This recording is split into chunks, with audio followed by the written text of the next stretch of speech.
অনুরাগের ছোঁয়া ধারাবাহিকের আগামী পর্বে আমরা দেখতে পাবো অবশেষে লাবণ্য সূর্য ও দীপার নকল ডিভোর্স পেপার দেখিয়ে দীপার কাছ থেকে সোনার উপর অধিকার দাবি করলো। হ্যাঁ বন্ধুরা, আমরা এমনটাই দেখতে পাবো অনুরাগের ছোঁয়া ধারাবাহিকের আগামী পর্বগুলোতে। লাবণ্য দীপা ও সোনারূপাকে সেনগুপ্ত বাড়িতে নিয়ে আসে, আর সেনগুপ্ত বাড়িতে ফেরার পর সোনার পর মনে পড়ে যায় তাদের সেই সুন্দর মুহূর্তগুলো, দীপার মনে হয় তাদের পুরনো স্মৃতিগুলো। কিন্তু দীপা ও সোনারূপাকে জয় আবারও অপমান করতে থাকে, নানা রকম কথা শোনাতে থাকে, এমনকি কাকিয়া ও দীপাকে অপমান করে। জয় সোনারূপাকে বলে, সোনারূপা আমি কিন্তু এখন তোমাদের কাকাই নয়, কারণ আমি তোমাদের অর্জুন ড্যাডির ভাই নয়।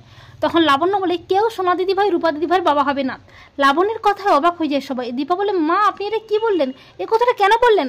তখন লাবণ্য দীপার মুখোমুখি দাঁড়িয়ে বলে, দীপা আমি তোমার আর অর্জুনের বিয়েটা ধুমধাম করে দেবো। তোমাদের আমি যেমন সুখী দেখতে চাই, ঠিক তেমন সোনা দিদিভাই ও রূপা দিদিভাইকেও এ বাড়িতেই রাখতে চাই। ওদের অধিকার অর্জুন পাবে না।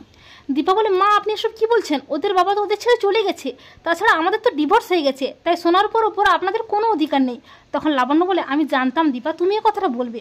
এই বলে লাবণ্য সূর্য ও দীপার ডিভোর্স পেপারটা আনে এবং সেটা দীপাকে দেখিয়ে বলে, সেদিন তোমার আর সূর্যের ডিভোর্সটা হয়নি, যেটাতে তোমরা সাইন করেছিল ওটা আসল ডিভোর্স পেপার ছিল না, ওটা নকল ছিল। লাবণ্যের কথায় অবাক হয়ে যায় সবাই। দীপা চমকে ওঠে। লাবণ্য বলে, সেদিন বলেছিলাম সময় হলে সবাই সবটা জানতে পারবে। লাবণ্য বলে, কি হলো এবারে তুমি কিছু বলবে দীপা? এবারে তো আমরা সোনা দিদিভাই রূপা দিদিভাইয়ের অধিকার ফিরে পেতে পারি।